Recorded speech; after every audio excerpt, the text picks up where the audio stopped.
La palabra de Dios nos enseña, ¿no? Por medio de Cristo, de nacer con la muerte en mente, porque es algo que es una realidad. No la podemos evitar, ¿cierto? Y entonces, imagínese usted, cuando pues nace ese pequeño bebé, esa pequeña niña, y usted dice, he traído un niño o una niña para que muera. Si eso pone en su mente, obvio que puede ser algo depresivo o puede ser algo muy proactivo. Y debe ser proactivo. Si ese es el caso, bueno, hacer algo para que sea productiva la vida del niño, de la niña, aquí mientras transcurra el tiempo que Dios le permita en este planeta. Ese es el fin del mensaje precisamente del domingo pasado. Y Salomón, en Eclesiastés, le traje un par de pasajes en donde Dios, por medio de Salomón, está diciendo, es mejor ir a la casa de luto que a la fiesta. Y es bien sencillo pensarlo cuando usted lo razona. Cuando usted va a un funeral, usted reflexiona sobre su vida. Porque usted ve a la persona ahí que ya no tiene vida, y el dicho se vuelve bastante vivo, que si ves las barbas de tu vecino resurar, pon las tuyas a remojar. Y usted medita y dice, ya un día voy a estar ahí, precisamente como esta persona. Reflexiona. Pero si usted se va a una fiesta, ¿cuál es la posibilidad que suceda? Que se olvide que Dios existe y empieza a soltar más sus emociones. Eso no es complicado entenderlo, pero no nos gusta pensar de esa forma. Pero Salomón nos dice, es mejor que pienses en la casa donde hay dolor que en la fiesta. Así es que la próxima vez que quiera hacer fiesta, piénsele 2 veces. ¿Qué le parece? Y acaba de pasar una fiesta, ¿verdad? Ok, no me voy a meter más por ese lado. Llega cuando se trata de la muerte, hay mucho humor sobre ello también y hay muchos mitos que podemos hablar muchísimo esta mañana, solo de dichos, chistes y mitos que existen sobre ella. Pero aquí le va uno corto, de humor, así es que se ríe, ¿ok? Llega la señora con el médico y se siente muy mal, muy enferma. Hace análisis y luego el doctor aparece y le ve que su rostro no es de ánimo. Su rostro se ha caído y entonces le dice, doctor, le dice la señora, es algo serio. El doctor trata de suavizar un poco el asunto y le dice, ¿ha oído usted el dicho? Que lo que no mata engorda. Sí. Pues le quiero decirle que esto no engorda. Es serio el chiste, ¿no? Y los chistes vienen de esa forma porque muchas veces es mejor no reírse de la muerte. Pero el punto de Cristo es que nos enseña cómo vivir una vida entendiendo que vamos a morir. Prepararnos para ello. Pero hoy, en este día, yo quiero que pensemos en esto. Del bautismo a la cruz. El domingo pasado enfatizaba más ese punto de cuando Cristo es consagrado a sus 12 años y luego emprende su vida. Pero aquí, hermanos, quiero tomar una dirección un poco diferente. En cómo vivir la vida, en cómo trabajar para poder terminar bien y, en pocas palabras, vencer la muerte. Quiero que entiendan esto, hermano. La muerte es vencible. Es vencible en Cristo Jesús. Entre los griegos habían muchas creencias, como lo hay hoy también, sobre la muerte. Uno de los mitos griegos era que existía la muerte suave. La muerte suave era aquella muerte que le llegaba a la persona y en una forma natural, y entonces era una muerte un tanto amigable, pero habían las hermanas de la muerte que eran muy agresivas. Y yo no sé por qué le pusieron a ellos que eran mujeres. Yo no sé qué entendieron, lo creo ya que en el tiempo, porque hasta el día de hoy las mujeres viven más que los hombres, en promedio, ¿sí? Pero decían que las hermanas de la muerte suave eran mujeres y que eran mujeres agresivas, que les gustaba precisamente la sangre y son las que matan. Entonces los mitos se han desarrollado, leyendas por todos lados, y precisamente en el mismo México, nuestro México lindo y querido, existe ahora precisamente la adoración a la Santa Muerte. De alguna forma entendemos el punto y tratamos de ver cómo lo manejamos humorísticamente o por leyendas, por mitos, y la ciencia ha querido, por otro lado, desafiar la muerte, desaparecerla, pero la realidad es que nacemos y llega un momento en que la sentencia se da. Imagínese usted cuando llega ese médico y le dice a la persona, esta enfermedad que tienes, este cáncer que tienes, que es lo más común que hoy se escucha, tienes 3 años de vida. ¿Cómo cambia eso su vida?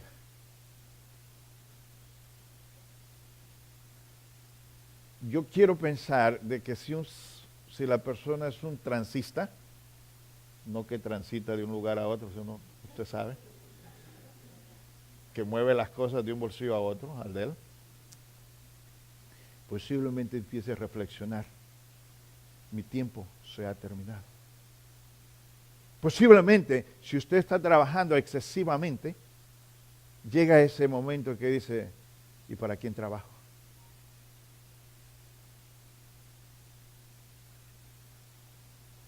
Y reflexiona, ¿verdad, hermano Fernando?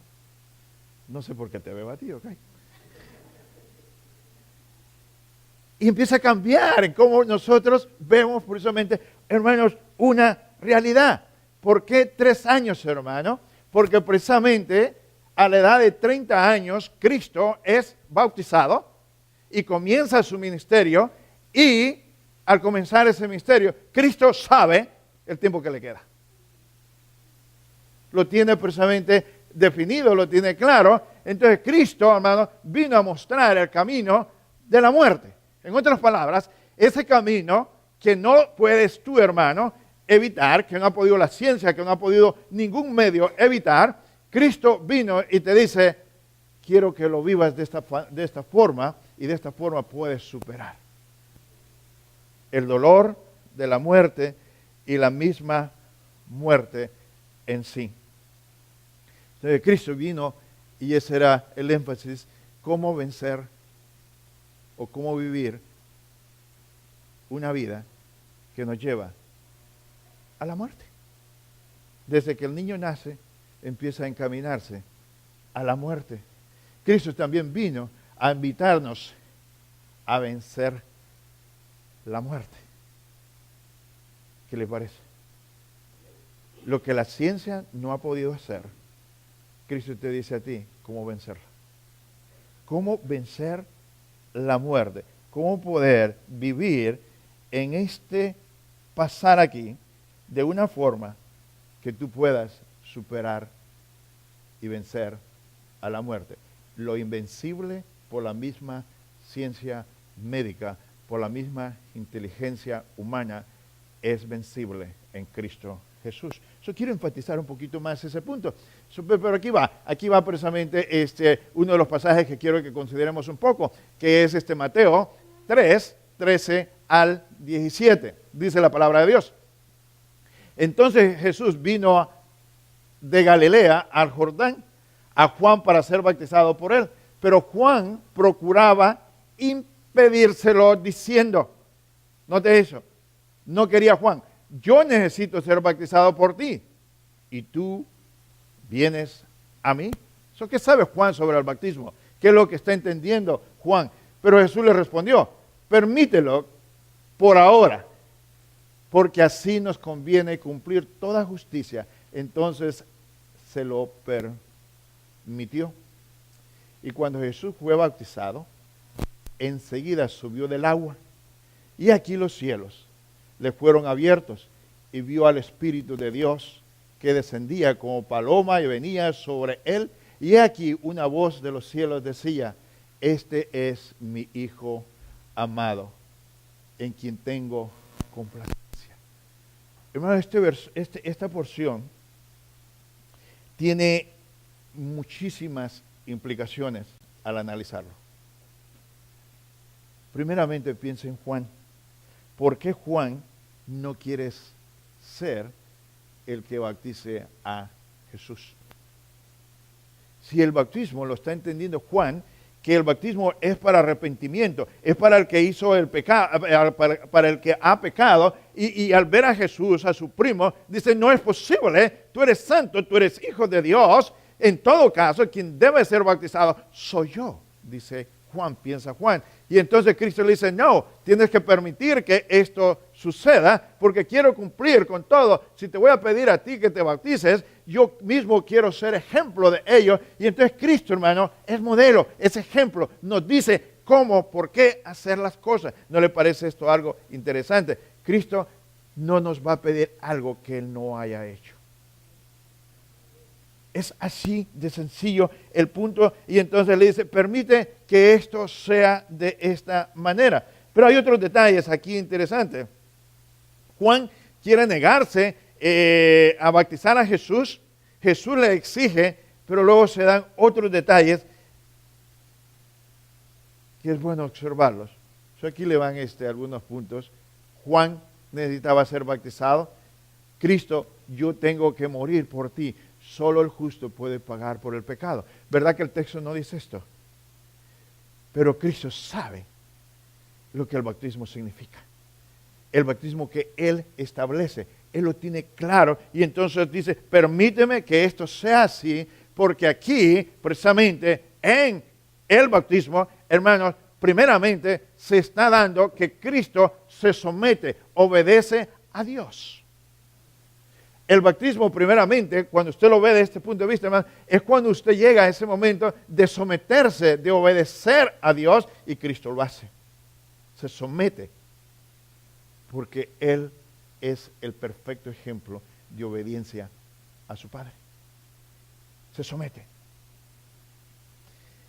Luego, cuando Cristo va siendo levantado de las aguas, y el texto dice cuando subió de las aguas, lo cual implica precisamente que bajó, que fue sepultado. Nosotros podemos tener esa idea de un niño por ahí que le están rociando agua.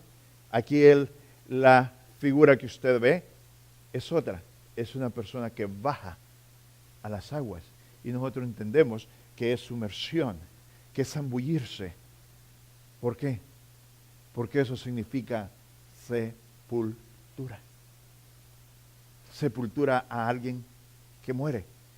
Alguien que se arrepiente necesita ser sumergido y ser levantado a una vida nueva.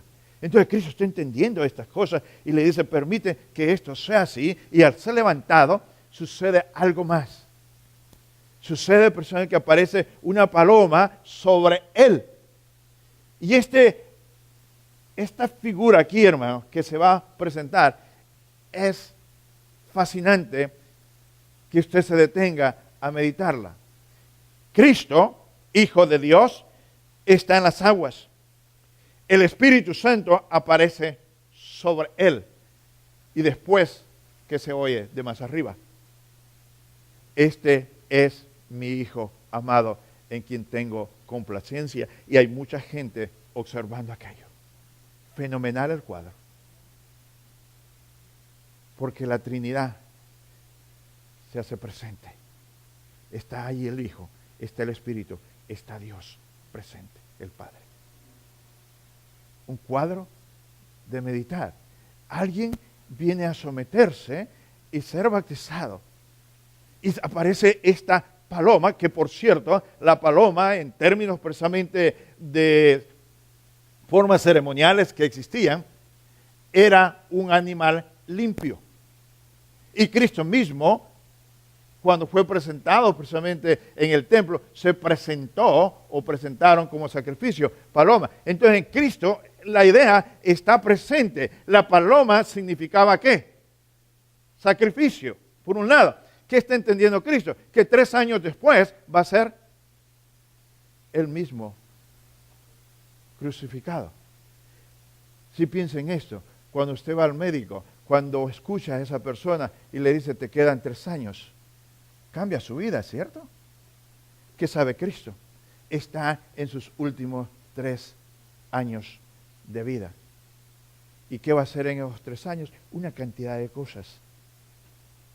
Pero la pureza de la paloma, el sacrificio y lo manso de la misma paloma es algo que Cristo va a llevar hasta la cruz, hasta morir y ser resucitado para poder darle al ser humano. Entonces la presencia precisamente de la Trinidad está ahí. El Espíritu Santo viene al que es bautizado por otro lado.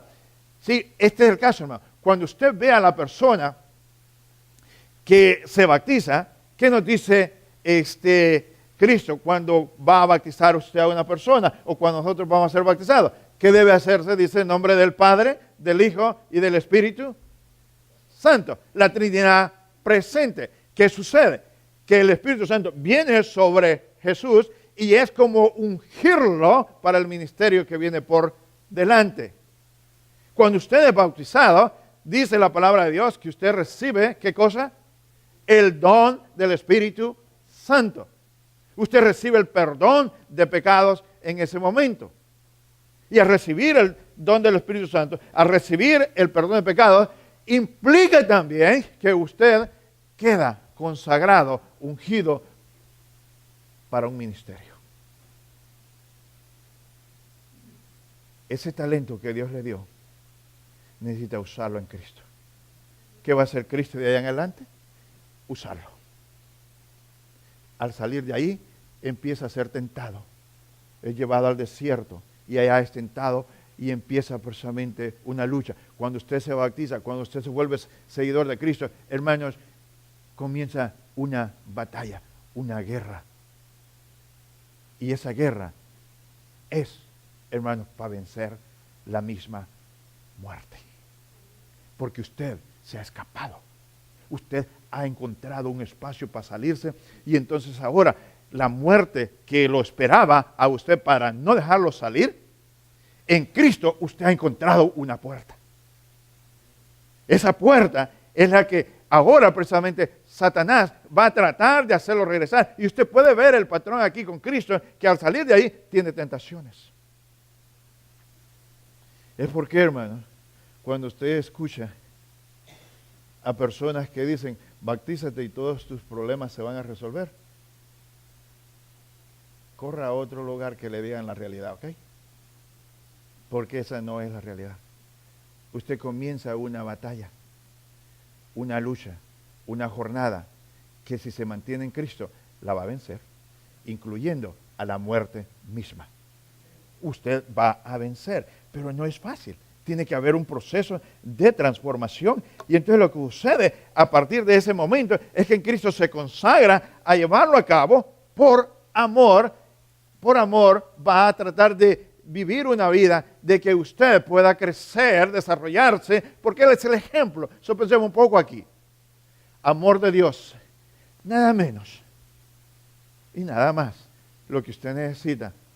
Entender lo suficiente para seguir a Cristo, las pisadas de Cristo Jesús y vencer. Vea lo que Cristo hace en la cruz. Cuando llegaron al lugar que se llama de la calavera, lo crucificaron allí. Lo crucificaron ahí. Y a los malhechores, el uno a la derecha y el otro a la izquierda. Y Jesús decía, Padre, perdónalos, porque no saben lo que hacen. Hermanos, hoy en la clase hablábamos un poco, ¿no?, de lo que es precisamente el saber la palabra de Dios, el citar la palabra de Dios, lo cual podemos hacer con facilidad de decirle al vecino, al tío, al primo, al abuelo, al hijo, Dios dice, Dios dice, Dios dice. Y ¿sabe qué, hermano? Está bien decirlo, es necesario decirlo, pero no es suficiente. Usted necesita mostrarle a las personas cómo vivir lo que Dios dice. Y es ahí donde viene el punto, hermano, que es mucho más fácil enseñarle a una persona homilética que relacionarse con Dios. ¿Sabía usted eso? Que hay cantidad de predicadores que salen de escuelas, de universidades, y saben mucha Biblia, y saben mucho qué, pero no saben cómo relacionarse con Dios. Hoy mismo hay una persona aquí al sur de Fort Worth, que fue predicador ahí por un tiempo como ministro de jóvenes, y ahorita está seco, vacío, y dice, no puedo yo seguir creyendo en Dios. Y está en un estado rebelde. ¿Sabe qué, hermano? Él supo de la palabra de Dios siempre. Desde niño creció en una iglesia. Pero ¿por qué hoy se separa en realidad de lo que él practicaba? Porque fingía. El cristianismo fingido no dura mucho tiempo. Tienes que relacionarte con Dios. No es suficiente saber la palabra de Dios. Es necesario ir a Dios en meditación, de mente, de alma, de corazón, a Dios. Hermanos, conocer la palabra de Dios como información es fácil. No es nada complicado. Y usted se la puede enseñar a sus hijos. Pero cuando usted invita a su hijo y lo lleva precisamente y le dice, mi hijo, vamos a orar, es diferente.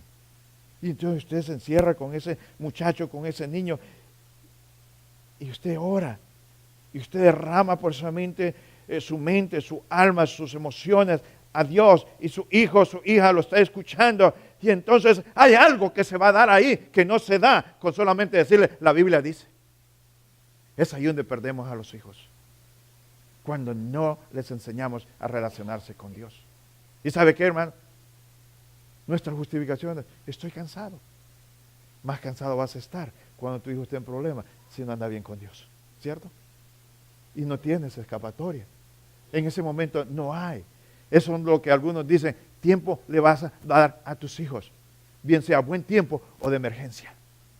Porque esté en un problema, porque esté en el hospital, porque esté en la cárcel, y entonces a que estés cansado, tienes que ir. Pero si tú dedicas un tiempo, mi hijo o mi hija, venga, vamos a hablar a Dios, y usted ora, y luego le dice, mi hijo o mi hija, háblale a Dios, dile qué hay en tu corazón. ¿Sabe qué? Eso toma tiempo y disciplina. No es fácil eso. Pero sí es fácil decirle, Dios dice. Decir qué es fácil. Mostrar cómo es otro mundo. Nos desafía. Y entonces Cristo vino y nos mostró precisamente cómo vivir cuando inicia su ministerio. Y antes de llegar a la cruz, este texto que estamos viendo, Cristo hace muchísimas cosas, como caminar con ellos, como tratar con la gente. Y luego llegaba el momento de la noche. ¿Y qué hacía Cristo? Dejaba a las multitudes y se quedaba un rato allí con los discípulos. Después dejaba a los discípulos y se iba él solo. ¿Y qué están aprendiendo los discípulos? Depende de Dios. ¿Han visto ustedes algo bueno que tiene algo bueno? En Univisión. Los 10 mandamientos. La serie novela. Está interesante. Usted ve la pelea de los israelitas contra los amalecitas. Y estos están pelea y pelea y pelea. Y obvio que estos que han salido de Egipto no están preparados para ello. No son guerreros, no tienen armas. Y los enemigos saben claramente que los van a vencer. Humanamente, en técnicas de guerra, en técnicas de armamento, no tienen los israelitas cómo defenderse. Pero hay algo que Moisés sí sabe. Y se sube allá precisamente a la loma y está sentado. Pero hay algo que es más difícil para Moisés que para los que están peleando. Y usted lo podía ver sencillo. Sus manos levantadas. ¿Cuánto tiempo puede durar con las manos levantadas? Inténtelo. Y al momento, las manos de Moisés iban cayendo, cayendo, cayendo. Y cuando caían los brazos de Moisés, el enemigo vencía. Y entonces todos por ahí se dan cuenta, como lo narra la palabra de Dios, y entonces van y le levantan las manos y lo sostienen. Y mientras que lo sostenían con las manos, vencían y vencían, avanzaban y derrotaron a los enemigos. ¿Qué está aprendiendo Josué? No es tu habilidad. No es tu espada. Es Dios. Enseñarle eso a los hijos, hermano, es trabajoso y requiere una disciplina tremenda. No es suficiente decirle, lee la Biblia, mira lo que Dios dice. Es más, usted empieza a caer mal, ¿sabía? Cuando usted nomás cita la Biblia. Es más, el hijo, si se atreve, le puede decir, me suenas un poco hipócrita.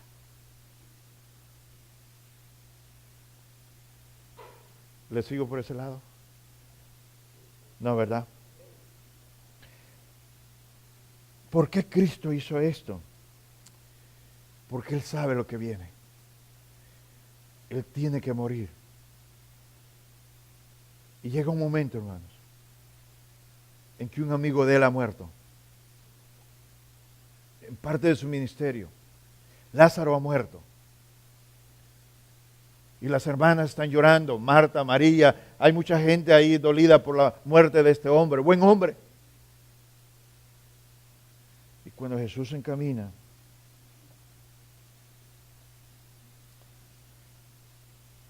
pregunta, ¿dónde le pusiste? Y se acerca a aquella tumba. Y pide, remuevan la piedra. Y la gente le dice, hiede, ya hay descomposición, el cuerpo se ha descompuesto, ya son 4 días. Y este es el caso, hermanos. La muerte apesta. Aún la persona más ligada con Dios hiede y duele la muerte, y Cristo, el Hijo de Dios, el Salvador, la vida, lloró. ¿Se da cuenta lo terrible que es la muerte? Pero imagínese usted la muerte sin ninguna esperanza más allá de ella. Eso es lo más doloroso que usted se puede imaginar. Hermanos, el pecado es lo que trajo la muerte. El pecado es lo que nos gobierna y de esta forma necesita verlo. El pecado apesta ante Dios. Hiede. Cuando usted miente, cuando usted calumnia, cuando usted roba, cuando usted maldice a otra persona, cuando vive en pleitos, apesta.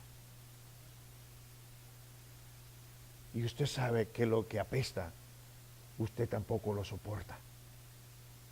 Acérquese por ahí a un animal muerto ya de días en la carretera y usted no soporta eso, ¿cierto? Pero igual, cuando hay pleitos, usted tampoco soporta eso, ¿cierto? El pecado apesta, la muerte apesta. Y por lo tanto, Cristo quiere desaparecerla. Quiere darte, hermano, la oportunidad que un día digas, morí, pero vivo con Cristo Jesús. Porque la muerte ya no tiene poder sobre ti. La has vencido. Hermanos, para llegar ahí, note lo que Cristo hace. Cristo llega en este momento, ¿no? Y ve la gente que lo está crucificando, la gente que se burla de él, los que lo han golpeado, y ora y dice, perdónalos, Señor, porque no saben lo que hacen. Es como cuando usted ve al hijo que se está desviando y dice, no sabes, hijo, en el problema que te estás metiendo. Y el hijo le dice, yo sí sé, ya soy grande.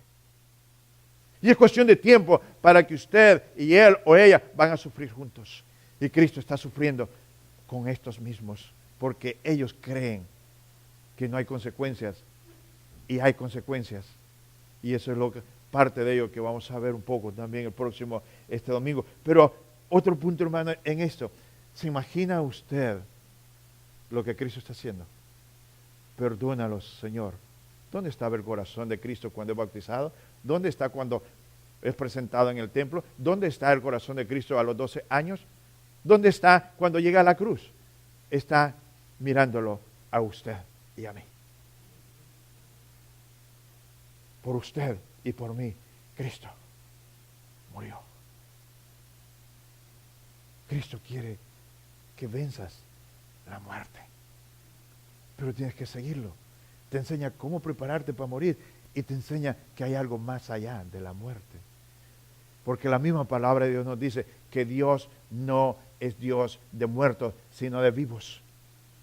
¿Y sabe qué?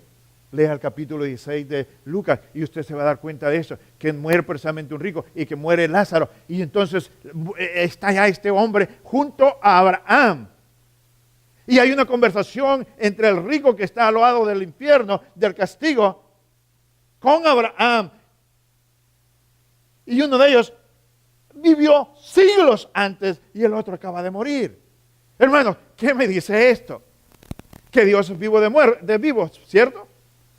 ¿Eso qué quiere decir? En la realidad, en lo práctico, en pensarlo, que un día de estos, hermanos, usted se adelanta y muere, y luego muero yo, ¿a quién voy a encontrar allá? Y lo voy a reconocer a usted. O imagínense personalmente que yo llego antes. Y algunos de ustedes dicen, esperamos que así sea. Y luego estoy allá. Y un día empiezo a ver que viene entrando el hermano Enrique. Y al momento veo que entra también el hermano Mauricio. Y hay algo en común estos dos hermanos. Les encantan las parrilladas. Y van bien contentos los dos, entonces yo los quiero saludar, les quiero dar la bienvenida. Y ellos quizás están diciendo, ¿dónde está la parrilla? ¿Dónde está la parrilla? Hermano, estoy tratando de que visualice lo que es el cielo. El cielo es real. Cuando usted muere en Cristo, usted duerme para el ser humano y está vivo para Cristo ante su presencia. Cristo vino para que usted entienda que usted puede ver a sus seres queridos que mueren en Cristo y que los que quedaron acá, usted los va a esperar. Va a llegar ese momento en que sí llega el hermano Maya, los hermanos Maya. Hermano, digo que yo los estoy esperando, ¿ok? Yo fui antes, ¿ok? Y entonces llega usted allá y me dice, usted aquí. Qué bien que usted también. Y empezamos precisamente a gozar. Imagínese con todo lo que nosotros conocemos. ¿Qué vas a hacer, hermano, aquí sin las parrillas? No hay problema. Cristo tiene todo allá. Que si te gustaba la buena marca de zapatos, bueno, no hay problema. Aquí no lo necesitas, no hay espinas. El piso no se calienta tampoco. Ni se pone muy frío. Calles de oro. ¿Qué le parece? Oh, que vienes y allá habían enfermedades. No te preocupes, aquí no hay ninguna. Que allá tenías enemigo. Aquí tienes a Cristo. Mira, aquí, contigo. Totalmente palpable, totalmente visible. ¿Se están animando? Vámonos, ¿sí? Hermano, es como la iglesia debe de verse. Estamos en camino a encontrarnos, como la hermana Sarita leía, que en la casa de nuestro Dios hay muchas viviendas esperándote a ti, hermano. Y te garantizo que esa vivienda es mejor que la que tienes. Es mejor. Y no hay miedo. No hay terror. Los terroristas no van a estar ahí. Ni los zetas, ni la Mara Salvatrucha, no van a estar ahí presentes. Y si están ahí, es porque ya no son sus hermanos. Se convirtieron, son hijos de Dios, son tus hermanos. Y es posible que usted se encuentre con alguna persona ahí que mató a un pariente y ¿sabe qué? No va a haber resentimiento en usted. Porque Cristo ha sanado, ha suavizado, ha curado toda herida emocional. Eso es el cielo. Por lo tanto, hermanos, ustedes me han escuchado aquí que muchas veces, sobre todo cuando la persona está avanzada de edad, o cuando la persona quizás ya Dios se la va a llevar, es mejor, hermano, orar y prepararle para el cielo que retenerle en un dolor. Hermanos, yo no estoy diciendo que la muerte es fácil, ¿verdad?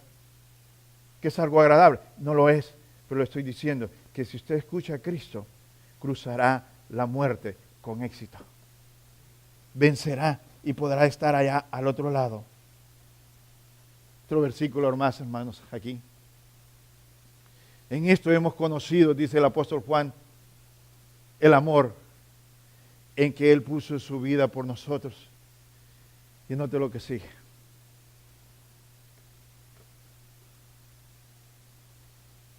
¿Lo puede ver? Déjeme quizás hablar un poquito de ello. También nosotros debemos poner nuestra vida por los hermanos. ¿Me permite ser crítico? Por beneficio suyo.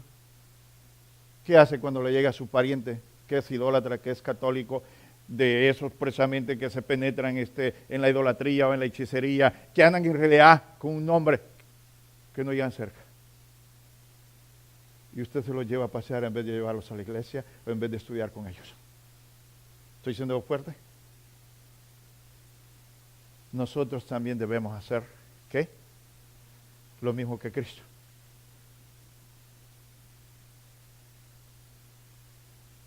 Pero nosotros nos podemos sentir, no lo quiero ofender porque viene una vez en 10 años. Dígame, ¿es mejor ofenderlo? Perdón, es mejor que se vaya al infierno que ofenderlo. ¿Está entendiendo usted el punto? Cristo vino a morir por usted. Y usted no quiere ofender a nadie. Ni a su pariente, ni a su padre, ni a su madre, ni a su hijo. Óigame, despierte y ofensa y sea ofensivo. ¿No le parece? Vea el texto. Nosotros debemos hacer lo mismo que hizo Cristo Jesús. Necesitamos tener una mente evangelística, que de tal manera que cuando usted va y ve a una persona, pueda preguntarse, ¿y este va a ir al infierno o va al cielo ahorita? Si se muere. Es más, muchas personas han usado esa pregunta. Y le dicen, oye, ¿y si te mueres hoy, te irías al cielo o al infierno? ¿Qué cree que va a pasar si usted empieza a hacer esa pregunta? Va a ofender. Pero si los ofensa y los alcanza, más tarde están con usted en el cielo. Si no los ofende, usted se fue al cielo y ellos. ¿Tiene sentido, hermanos? Hay retos que nosotros necesitamos entender en cómo Dios trabaja. Hermanos, yo quiero animarles a pensar en lo que es Cristo. Cristo dice, yo soy el camino, yo soy la vida, yo soy el pan, yo soy el agua, yo soy el gran yo soy, ¿cierto? La naturaleza de Dios es vida. Con Él venceremos la muerte. Vea esa fruto ahí adentro. ¿Qué puede ver ahí? ¿Qué fruto hay?